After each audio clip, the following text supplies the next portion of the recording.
이 시간에 주시는 하나님의 말씀은 빌립보서 4장 4절에서 7절에 있는 말씀입니다. 우리 신앙 고백했습니다. 우리 다 같이 일어서서 저와 여러분이 한 절씩 교독하시겠습니다. 주 안에서 항상 기뻐하라. 내가 다시 말하노니 기뻐하라. 너희 관용을 모든 사람에게 알게 하라. 주께서 가까우시니라. 아무것도 염려하지 말고 다만 모든 일에 기도와 간구로 너희 구할 것을 감사함으로 하나님께 아뢰라. 그리하면 모든 지각에 뛰어난 하나님의 평강이 그리스도 예수 안에서 너희 마음과 생각을 지키시리라. 아멘.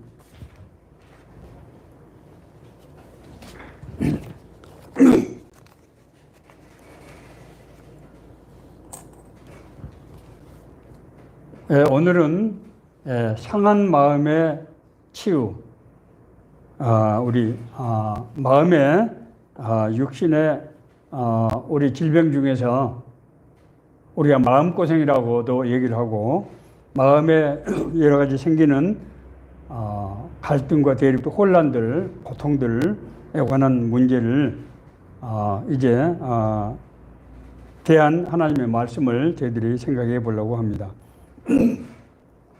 상한 마음의 문제와 관련해서 성경에 나타난 대표적인 사례는 아마 사울왕 얘기가 아닌가 그렇게 생각이 됩니다. 사무엘상 18장 10절에서 14절에 보면은 이런 사건이 기록이 되어 있습니다. 그 이튿날 하나님께서 부리시는 악령이 사울에게 힘있게 내림에 그가 집안에서 정신없이 떠들어대므로 다윗이 평일과 같이 손으로 수금을 타는데 그때 사울의 손에 창이 있는지라 그가 스스로 이르기를 내가 다윗을 벽에 박으리라 하고 사울이 그 창을 던졌으나 다윗이 그 앞에서 2번 피하였더라. 여호와께서 사울을 떠나 다윗과 함께 계심으로 사울이 그를 두려워한지라. 그러므로 사울이 그를 자기 곁에서 떠나게 하고 그를 천부장으로 삼음에 그가 백성 앞에서 출입하며 다윗이 그 모든 일을 지혜롭게 행하니라. 여호와께서 그와 함께 계시니라. 아멘. 여러분 잘 아시는 대로 사울은 이스라엘의 초대 왕이었습니다.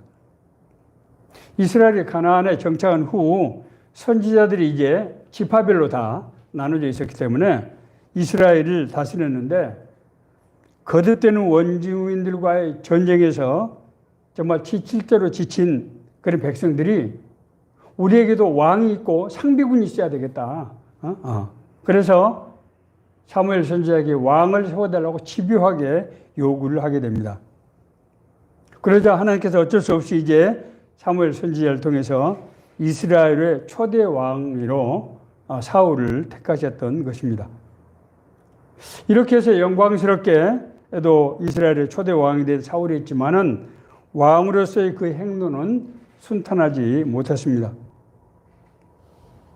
사울왕은 자신이 치룬 블레셋과의 첫 번째 전투에서 사무엘 선지자가 와서 제사를 올리고 그리고 전쟁에 나가기로 했는데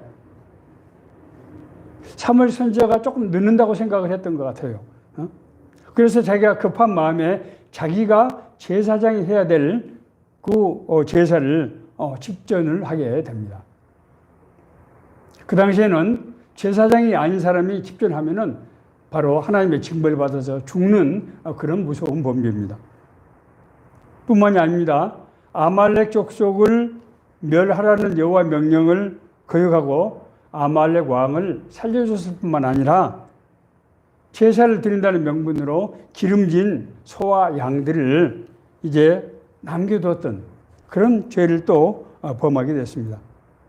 이후에도 사울은 자기의 불순종을 회개하기는커녕 목숨을 걸고 블레셋을 물리친 장수 다윗을 보고 백성들이 환호하자 그 다윗에 대한 시기심 때문에 계속되는 범죄를 행하게 되는 것입니다. 마침내 사울왕은 정신적으로 불안정한 상태에 처하게 되었으며 자기 사위이면서 충성된 그런 장수인 다윗을 향해서 창을 던지는 그런 악행을 행하기에 이르게 된 것입니다. 불신앙의 문제, 불안성의 문제, 죄송합니다.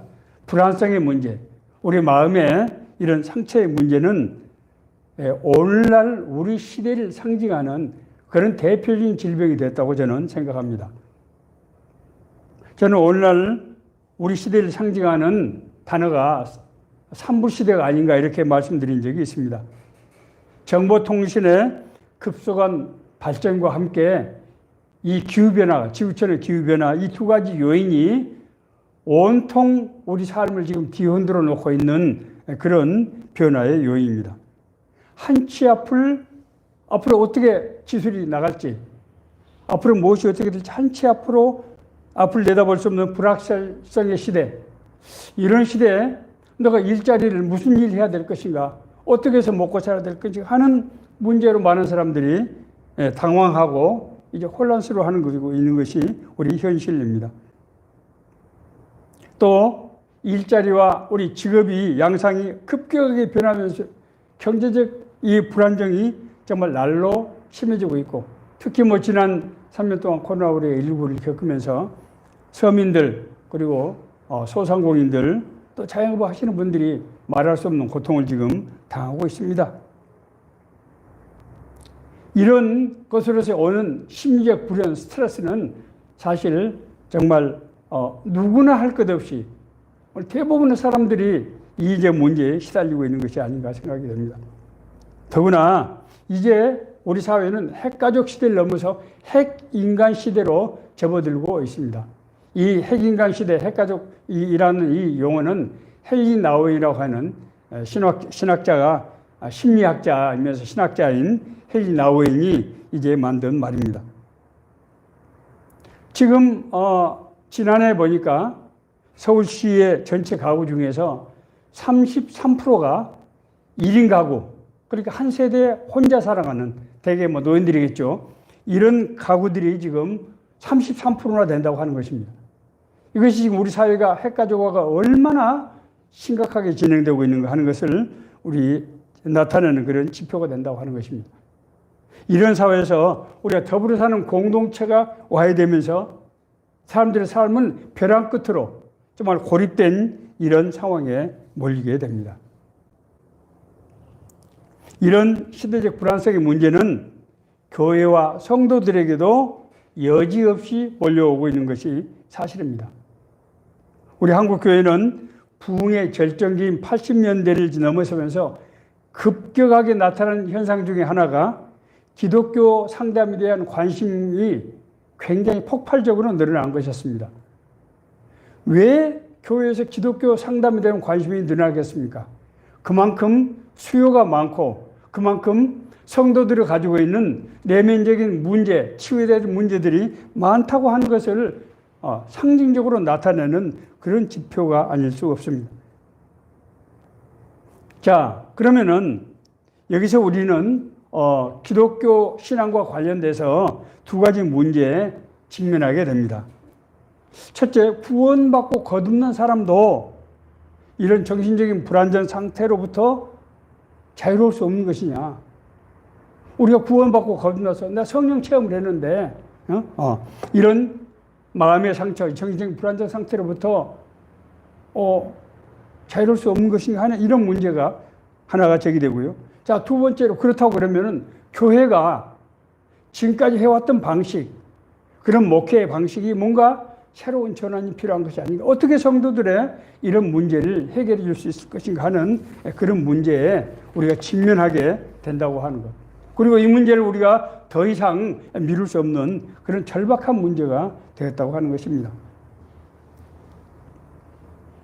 구원받은 성도도 정신적인 불안이 정말 그렇게 심각한 문제가 되는 것인가?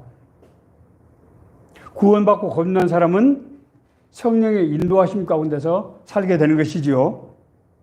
성령님은 우리 인간의 모든 전인격적으로 우리 모든 부분에 역사하십니다. 그렇기 때문에 우리 인간이 겪는 무슨 것이 육신의 질병이든지 마음의 질병이든지 여러 가지 다른 인간관계에서는 문제라든지 이런 문제라도 하더라도 성령께서 다루지 못할 문제가 없고 역사하지 못할 문제가 사실은 없는 것이죠. 그렇지 않습니까? 우리 실제로 예수님의 사역을 한번 봅시다. 예수님이 초기에 수도 없이 많은 기적과 이사로 병을 고치시고 귀신 쫓아내시고 떡으로 사람들을 먹이시고 심지어 죽은 사람도 살리지 않았습니까?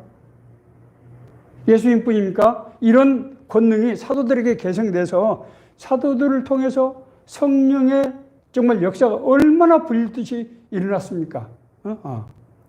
그것이 이제 사도행전의 어떤 성령의 부흥이고 오늘날 우리가 교회가 세워진 바로 기원이 아니겠습니까? 어디 그뿐입니까? 지금 2000년 지나는 이 동북아의 우리 대한민국에서도 우리 주변에서 볼 때 하나님의 은혜로 마음의 상처, 질병이 치유되고 변화되는 사람들이 얼마나 많습니까? 우리 주변에 너무너무 그런 얘기들 우리 간증을 했다면 그런 간증 듣잖아요. 자, 그런데 예수님께서 중풍병 병자를 고치시면서 뭐라고 말씀하시는가 하면은 작은 자야 안심하라. 내 죄사함을 받았느니라. 이렇게 말씀하셨어요. 아니, 병을 고쳐주고 왜 죄사함을 받았다고 하시는 것인가? 뿐만이 아닙니다. 오병이어의 기적을 체험하고 예수님을 따라와서 예수님을 임금 삼으려고 하는 무리들에게 예수님께서 이렇게 말씀하셨어요. 너희가 나를 찾는 것은 표적을 본 까닭이 아니고 떡을 먹고 배부른 까닭이다.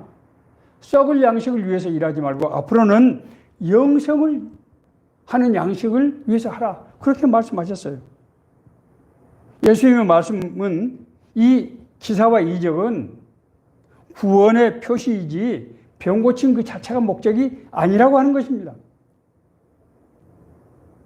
예수님께서 만약에 병 고치는 것이 목적이 있다고 그러면은 아마 더 많은 병자들을 고치셨고 제자들에게 그런 권능을 더 주셨겠지요.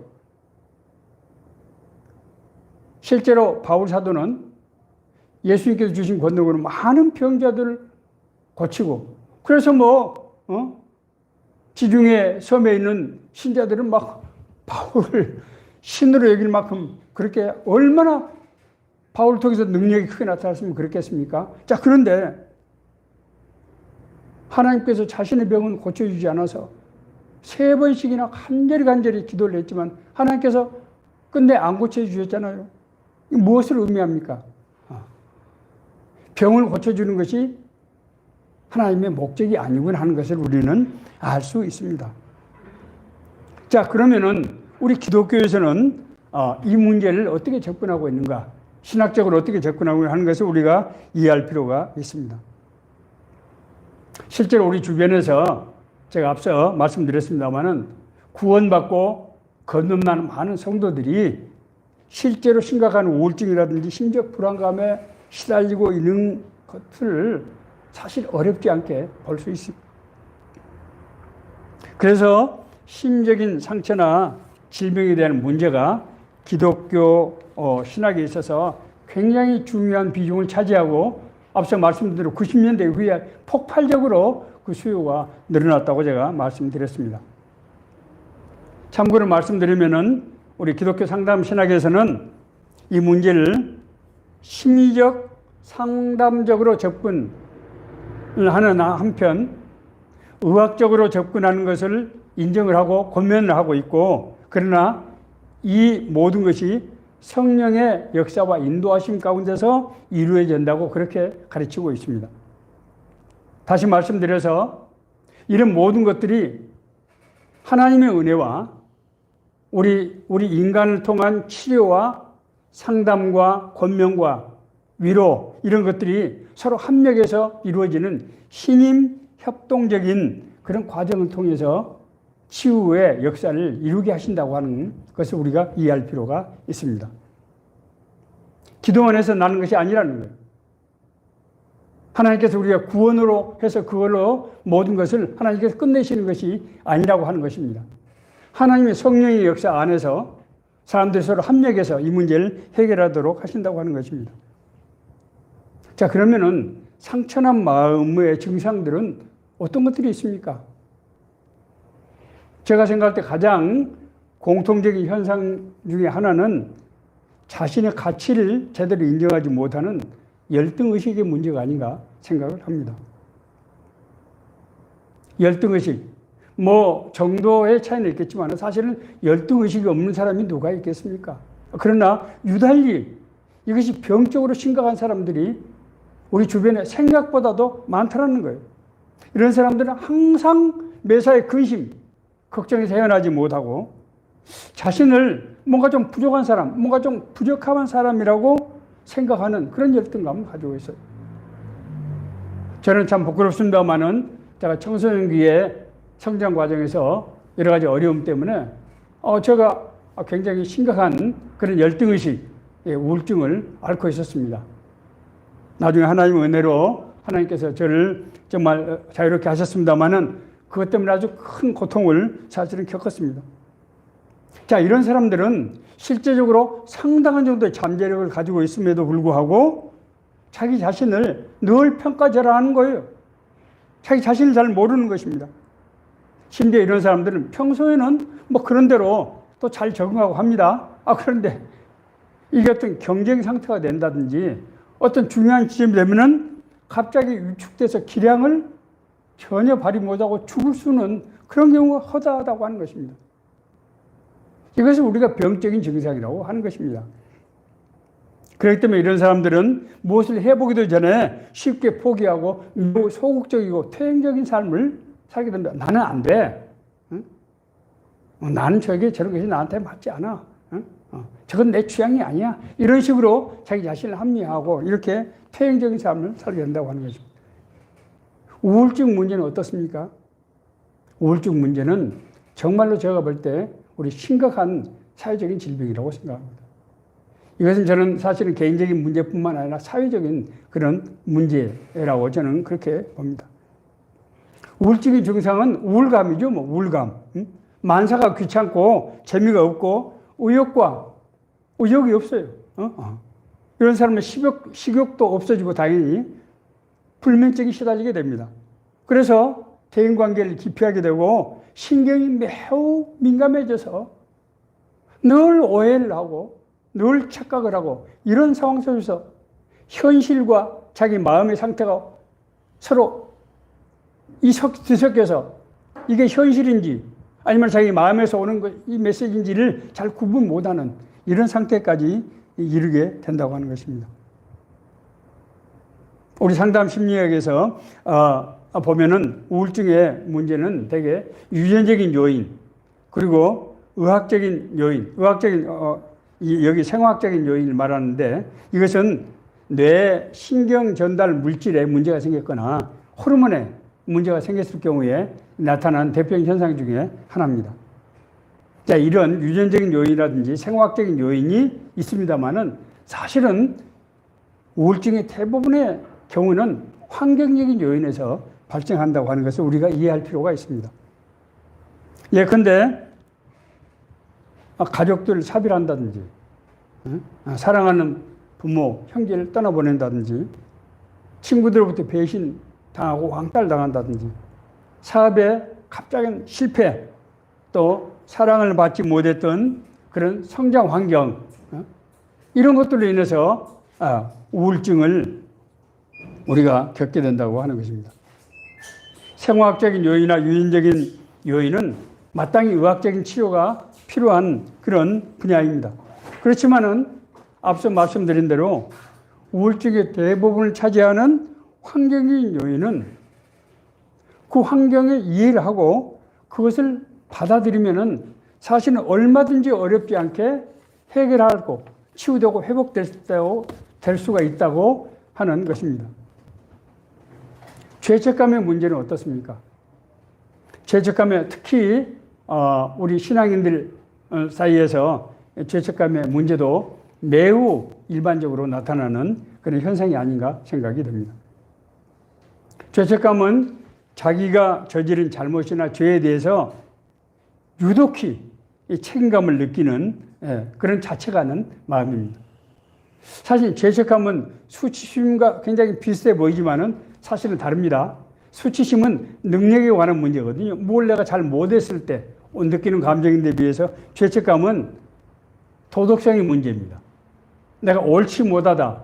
내가 남에게 폐를 끼쳤다. 죄를 지었다. 이런 감정입니다.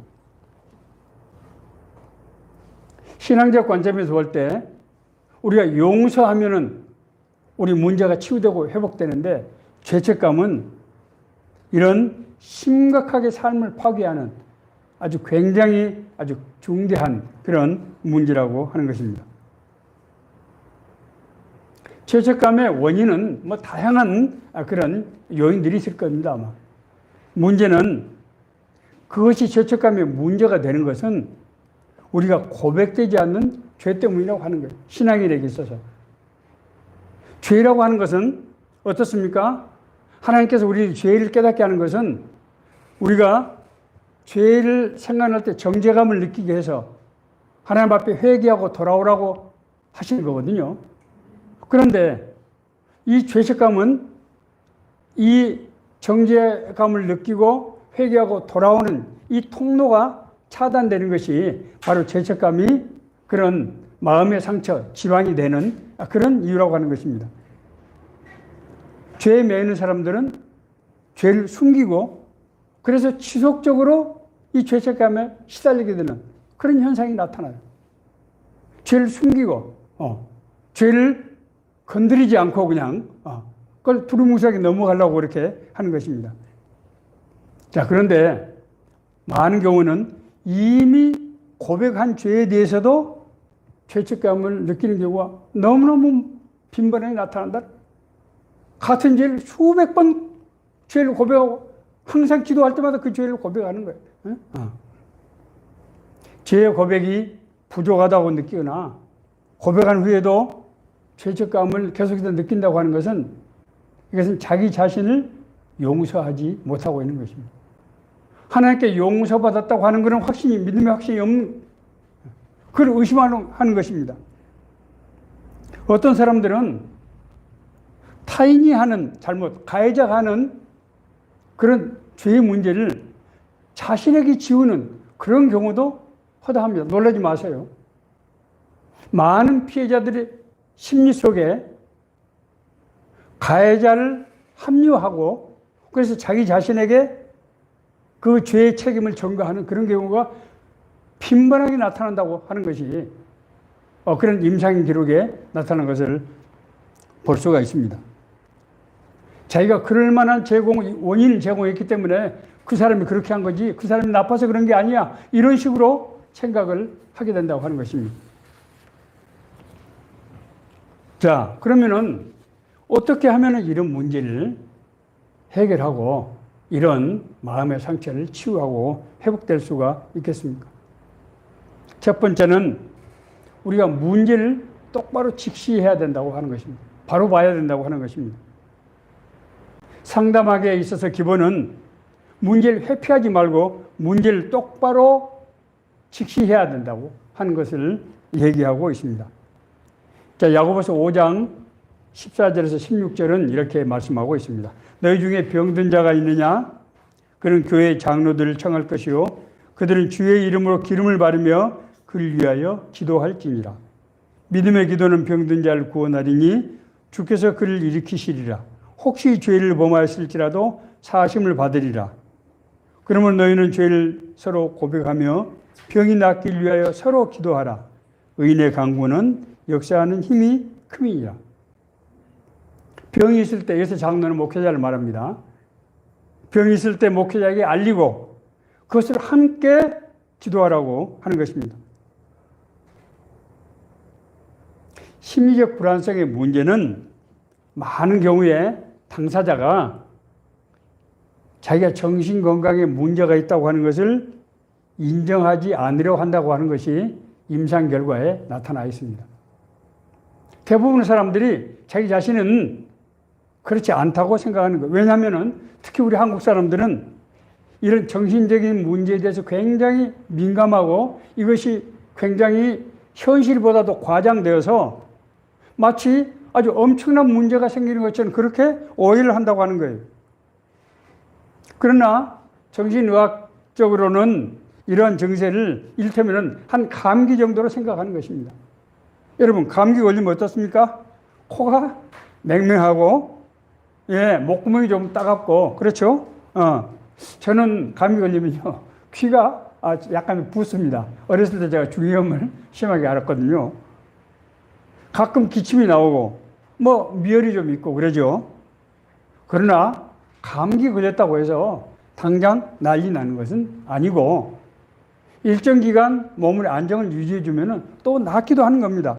자, 문제는 이것을 방치하고 문제가 나는 그 문제가 아니라고 생각하는 이것이 다른 문제를 만든다고 하는 것입니다. 감기도 그렇습니다.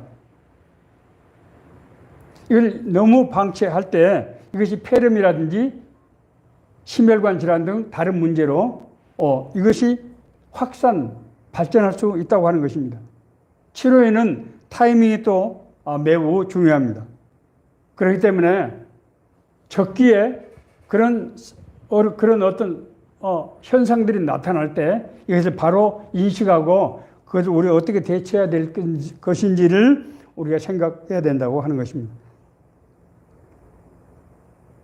마음의 상처는 대부분의 충분히 자아가 형성되기 전인 어릴 적의 상처에서부터 비롯된다고 하는 것이 통설입니다. 아직 아주 여린 자기 방어 능력이 없는 상태에서 받은 상처는 평생을 간다고 하는 것입니다. 현재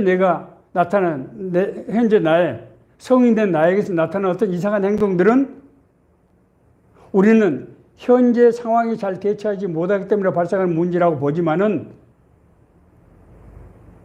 우리 심리학적인 관점에서 우리 상담학적 관점에서 볼 때 어릴 적에 받은 상처가 여전히 남아있어서 그것이 계속해서 자기에게 그런 데미지를 주는 그런 요인이 되고 있다고 하는 것을 알 수 있게 되는 것입니다.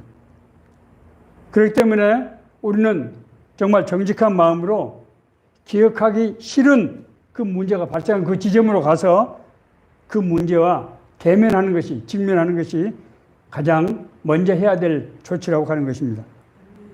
이것은 우리가 문제를 시인하고 다른 사람에게도 그것을 알리는 것입니다. 자신만이 가지고 있던 문제를 신뢰할 수 있는 다른 사람에게 알게 하는 것입니다. 자, 이것은 마치 상처가 나서 골문 부위에 햇볕을 쬐는 것과 같다. 그렇게 의사들은 얘기하고 있습니다. 나의 문제와 상처를 객관화할 때 그것은 더 이상 내 안에서 나를 지배하지 못하게 된다는 거예요. 그걸 객관화할 때, 객관적인 눈으로 볼 수 있게 될 때 더 이상 내가 죄에 매여서 끌려다니지 않는다고 하는 것입니다. 문제를 직시하고 개방할 때 우리는 놀라운 사실을 발견하게 됩니다. 많은 임상보고서가 이것을 기록하고 있습니다. 내가 그렇게 생각하고 정말 엄청나게 날 짓누르던 그 문제가 사실 생각보다는 그렇게 심각한 문제, 대단한 문제가 아니라고 하는 것입니다. 제가 어렸을 때 초등학교 4학년 때 친구들하고 공치기하고 놀다가 공을 잘못 던져서 손에서 빠져나가서 야구공 빠져나가서 제가 어려서 야구를 좀 했거든요. 동네에서. 친구 집 유리창을 깨버리고 말았어요. 유리창. 그 유리창도 큰 유리창도 아니고요. 화장실에 있는 작은 유리창. 그런데 저는 너무너무 두려운 나머지 그날 밤을 꼬박 샜고요. 부모님한테 얘기를 해서 그걸 변상을 해야 되는데 그 얘기하는 것이 너무 두려워서 밤을 꼬박 샜어요. 그러고 나서 이제 아침에 정말 겨우 학교 가기 전에 말씀드렸습니다. 엄마, 내가 어제 공을 잘못 던져서 옆집 철균에 화장실 유리창을 깨고 말았어. 그때 어머니 그 얘기 듣죠. 그래? 알았어. 그러고 마시는 거예요. 어릴 적 우리 동네 이 앞에 흐르는 개울이 있어요. 개울이 있는데 비가 오면은 그 개울물이 차가지고 제법 깊어져서 거기를 건널 때 굉장히 겁이 났습니다. 나중에 성장해서 가서 보니까 그 개울물이 내 무릎 정도 닿는 그런 개울물인데 어렸을 때는 그것이 너무 크게 느껴서 두려웠던 그런 기억이 정말 생생합니다. 혹은 우리가 그런 문제에 가서 직면해서 볼 때 어렸을 때 느꼈던 그 크게 느꼈던 공포심과 성장한 지금 위에서 보는 관점이 완전히 다르기 때문에 전혀 문제가 안 됨에도 불구하고 어렸을 때 받았던 상처가 여전히 남아 있어서 현실, 객관적인 팩트가 남아있는 것이 아니고 그 상처가 남아있어서 계속 그것이 성인 된 나를 지금도 짓누르고 나를 죄 가운데서 끌어당기고 있다고 하는 것입니다. 뿐만이 아닙니다. 그 문제가 발생했던 그 당시의 상황, 그 가해자의 상황을 우리가 이해하게 될 때, 그럴 수 있겠다. 라는 생각이 또 들게 되는 것입니다. 그래, 그분이 그때 나한테 이렇게 했는데, 그래, 내가 지금 생각해 보니까, 내가 성인이 돼 생각해 보니까, 나라도 그 자리에 그 위치에 있었다면은, 그렇게밖에 아마 할 수 없었을 거야. 그분은 나름대로 나에게 잘한다고 한 거야. 라고 이해를 하게 될 때, 그 문제가 풀어지게 된다고 하는 거예요. 지금까지 한 20년 이상을 원수처럼, 악마처럼 생각했던 그런 행동들이 이해가 되고 수긍이 된다고 할 때, 그때 문제가 우리 안에서 해결된다고 하는 것입니다. 이것은 뭡니까? 문제를 직면하는 효과입니다. 실제로 우리가 맞닥뜨려 보면 별것이 아니라는 거예요. 왜냐하면 우리의 상처는 대부분 어렸을 적에 형성된 것이기 때문에 지금 성장한 시점에서는 전혀 문제가 안 됨에도 불구하고 그것을 내어놓지 않고 해결하지 않았기 때문에 계속해서 그 어린아이가 내 안에서 울고 있고 고통을 받고 있다고 하는 거예요. 죄를 고백하며 기름을 받으며 함께 기도하라. 바로 이 말씀입니다. 그래서 신뢰할 수 있는 목회자라든지 신뢰할 수 있는 신앙의 지도자에게 가서 자기 모든 사실을 고백하고 함께 기도. 제가 신학교에 들어갔을 때 상담신학을 저는 좀 공부를 몇 개를 좀 선택해서 조금 많이 했습니다. 이게 굉장히 중요하다고 생각이 돼요. 제가 사실 신학교 가기 전에도 제가 서울시내 모 교회, 큰 교회에 가서 6개월 동안 제가 상담 심리 공부를 했고 신학교에 가서도 2학기 6학점을 제가 신청해서 그 공부를 했습니다. 공부를 하면서 느끼는 것은 우리가 문제를 직면할 때 그 문제의 대부분이 해소된다고 하는 것입니다. 많은 사람들이 그것을 끄집어내지 못하고 있어서 그것이 계속 고통을 받는 그런 요인들이라고 하는 것입니다. 자, 두 번째로 자기가 고침을 받기를 원하는지를 스스로 진단해 볼 필요가 있다고 하는 거예요. 자, 제가 이 말씀 드리면 좀 이해가 안 될 거예요. 우리 요한복음 5장 6절에 보면은 38년 된 병자 얘기가 나옵니다. 예수님께서 명절에 이제 예루살렘에 올라가시기 전에 이제 성문, 양의 문이라고 하는 성문 옆에 베데스다라고 하는 못이 있습니다. 베데스다 못. 베데스다 못에는 행각, 그러니까 정자 같은 게 5개가 있었어요. 거기에는 여러 가지 다양한 질병에 걸린 사람들이 거기에 늘 거기서 상주하고 기거하고 있는 겁니다. 왜냐하면은 거기 내려온 전설이 있었는데 어느 날 천사가 내려와서 물을 움직일 때 맨 먼저 들어간 사람이 낫게 된다. 뭐 험한 그런 전설이겠죠. 한 병자가 오래된 것을 예수님께서 아시고 내가 낫기를 원하느냐라고 물어봤습니다. 예수님께서 내가 진정 낫기를 원하느냐고 물어본 것은 왜 물어본 겁니까? 그걸 고칠 테니까 나한테 얘기를 하라는 얘기죠. 나한테 얘기를 하라는 것입니다. 이때 병자는 뭐라고 말하는 겁니까? 주여, 물이 움직일 때 나를 못에 넣어주는 사람이 없어서 내가 가는 동안에 다른 사람이 먼저 물에 들어갑니다. 예수님은 어떤 사람입니까? 병을 고치고 귀신도 쫓아내고 이런 분 아닙니까? 이 병자가 예수님 어떤 분이라고 하는 걸 알았다면 선생님, 내가 이런 병으로 38년 동안이나 좀 고통을 받고 있습니다. 나를 좀 살려주세요. 라고 얘기를 했을 것입니다. 심리학자들의 경우에 마음에 깊은 상처를 입은 사람들 중에 상당수는 놀랍게도 그 문제 해결에 그다지 적극적이지 않다고 하는 것입니다. 저희들이 이제 상담 심리를 공부하기 전에 반드시 10시간 자기가 이 상담을 먼저 받아야 됩니다. 전문가로부터 상담을 10시간, 10회를 받도록 되어 있습니다. 그런데 상담해 주시던 목사님이 그러시는데 학생들 중에 상담을 해보라고 하면은 자꾸 거짓말을 한다고 하는 것입니다. 문제를 피하는 거예요.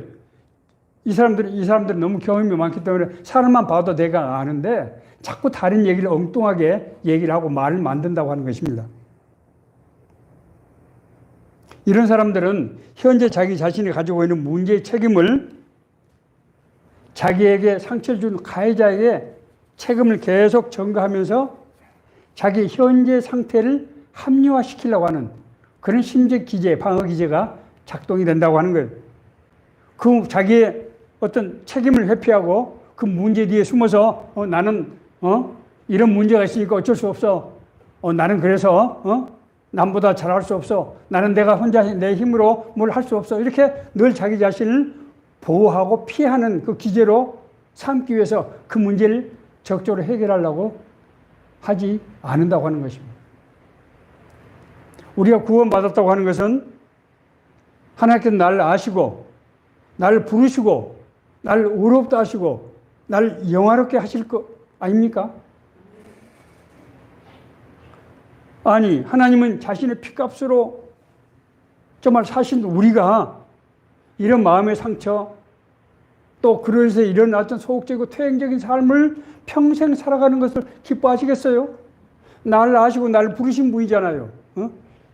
그럼에도 불구하고 하나님 앞에서 자기 자신을 감추고 문제 뒤에 숨어 있다고 하는 것입니다. 이것을 내어놓는 것, 자기 자신이 내 문제를 해결하기 위해서 적극적으로 나가는 것이 무엇보다도 중요하다고 하는 것을 말씀하고 있는 것입니다. 어떤 문제이든지 자기 자신에게도 또한 책임이 있다고 하는 것을 우리가 이해할 필요가 있습니다.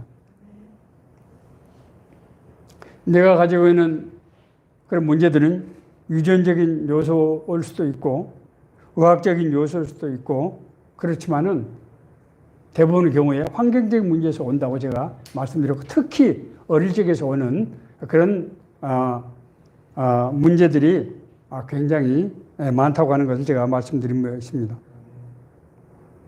어릴 적에 부모님의 사랑을 충분히 받지 못하고 자랐다든지 특히 지도받는 선생님들의 영향. 저도 어릴 적 초등학교 때 저희 선생님으로부터 특정 과목에 대해서 다른 학생과 다른 사람과 비교하면서 핀잔을 해요. 제가 질문하면 그 질문을 가르치지 않고 늘 핀잔을 하는 거예요. 그것이 저에게 큰 상처가 돼서 제가 그걸 극복하는데 오랜 시간이 걸렸습니다. 또 친구들의 문제도 아마 있을 거예요. 많은 경우에 같이 동는 친구들로부터 왕따 당하고 정의적으로는 그런 가해를 당하는 그런 경우가 빈번하게 발생하고 있습니다. 자, 그런데 그런 상처들이 다 있다고 해서 모든 사람 다 인생의 패배자가 되느냐? 그것은 아니라고 하는 것을 우리가 이해할 필요가 있어요. 문제는 그런 환경이 문제가 아니고 그런 자기 자신을 대하는 자기 태도가 문제가 또 된다고 하는 것입니다. 제가 늘 그래서 김선도 목사님이 하셨던 말씀 제가 인용해서 말씀드렸죠. Attitude is more important than the fact. 문제를 대하는 자세가 문제 그 자체보다도 훨씬 더 중요하다는 거예요. 사실 우리는 성장 과정에서 우리 잘할 때 요즘은 많이 변화가 됐을 겁니다. 정말 제대로 부모님 사랑을 받고 모든 뭐 그런 정말 넉넉한 환경 속에서 자란 사람이 몇이나 되겠습니까? 정말 가난하고 어려운 시대에 정말 치열하게 살아왔지 않습니까? 그럼에도 불구하고 어떤 사람들은 정말 떳떳하고 당당하게 살아가는 사람들이 많이 있지 않습니까? 성경에 보면 이삭의 두 쌍둥이 야곱과 에서. 그런데 야곱은 제가 볼 때는 일종의 마마보이였던 것 같은 거예요. 어머니 리브가와 합작으로 해서 자기 아버지를 속여서 장자권을 속여서 받지 않습니까? 그러나 야곱은 그 일로 인해서 외삼촌 라반의 집으로 도피를 하게 되는데 그곳에서 얼마나 황당한 일을 당합니까? 자기가 좋아하는 라헬과 결혼하려고 했는데 라반에게 속아서 아내 언니인 레아를 또 덤태기를 써서 아내로 맡게 되고 20년 10여 년 동안이나 약속했던 품삯을 제대로 받지 못하고 얼마나 많이 속고 배신을 당하게 됩니까? 그러나 그런 고난이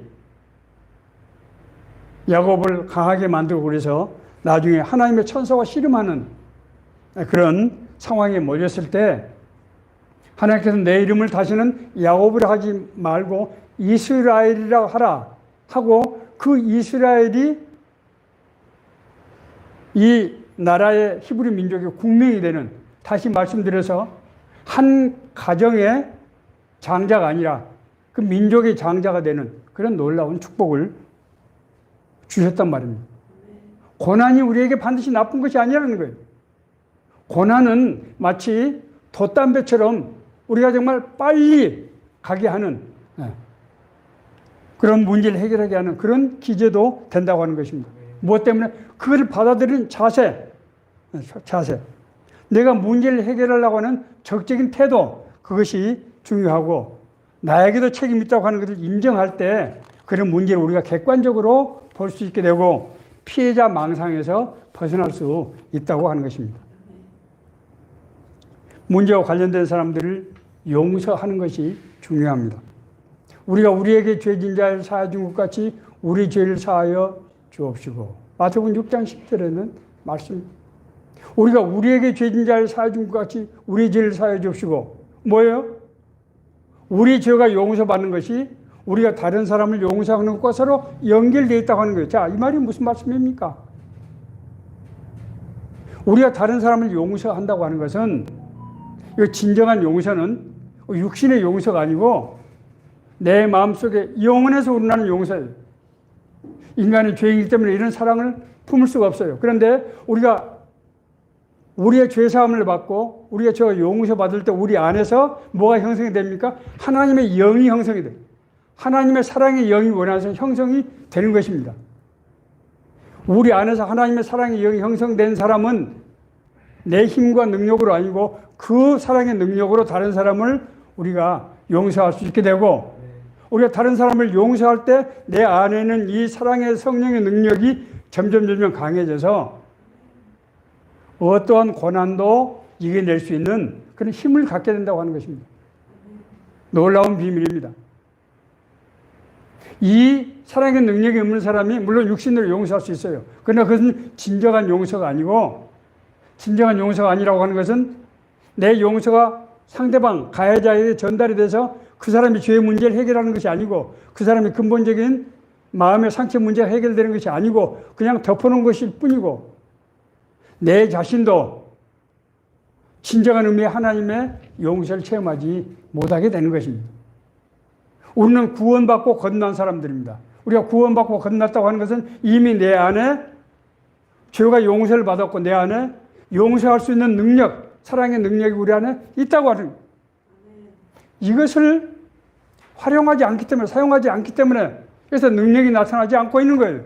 이걸 우리가 적극적으로 사용할 때 다른 사람이 용서를 받고 죄로부터 자유롭게 될 뿐만 아니라 내가 겪는 모든 고난도 그들 극복할 수 있는 그런 면역력이 강화된다고 하는 것을 우리가 이해할 필요가 있다고 하는 것입니다.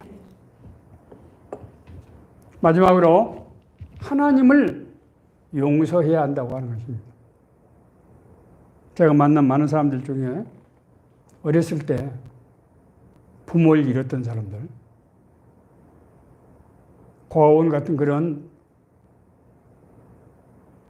어려운 환경 속에서 자랐던 사람들 만나볼 때 그 사람들에게 복음을 전하는 게 쉽지 않았어요. 왜냐하면 하나님을 원망하기 때문에. 하나님이 그토록 사람을 사랑하신다면 왜 나한테 이런 끔찍한 일이 일어나는 거야?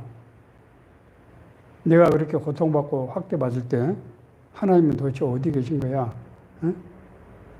왜 그런 일이 일어나지 않도록 하나님은 나만 그렇게 왕따시키는 거냐고 이렇게 생각을 하는 것이에요. 자, 성경에 우리가 욥, 동방에 있는 욥 얘기를 잘 알고 있습니다. 욥은 정말 의인이잖아요. 그 사람은 거대한 부였을 뿐만 아니라 정말로 의인이었어요. 그런데 그 욥이 말도 안 되는